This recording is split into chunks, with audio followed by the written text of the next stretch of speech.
ايه ده يا جماعه ده؟ ايه ده؟ ده الاهلي ده ولا ده ايه ده؟ تيشيرت مين ده؟ ده حسين الشحات ده ولا مين ده؟ ده حسين الشحات ده ولا ده بيرسيتاو ده ولا ده رضا سليم ولا ده يحيى عطية الله؟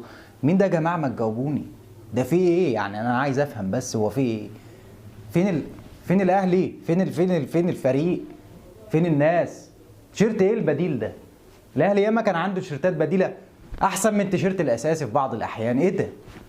انا مش بتكلم في التيشيرت برضه عشان ما تقوليش هو التيشيرت اللي عمل كده. التيشيرت ادانا من روحه شويه، مش ما اقصدش حاجه. تيشيرت باهت واداء باهت وظهور وحضور منيل ولاعيبه شكلها يغم يعني النفس. ايه ده؟ رايحين ازاي دول بطولة كأس عالم لقارات؟ أنا مش عارف. رايحين أورلاندو ازاي ومسافرين يوم الأربعاء وهيلعبوا أنا مش فاهم ازاي هتلعب أورلاندو في جنوب أفريقيا وتطلع على قطر. ده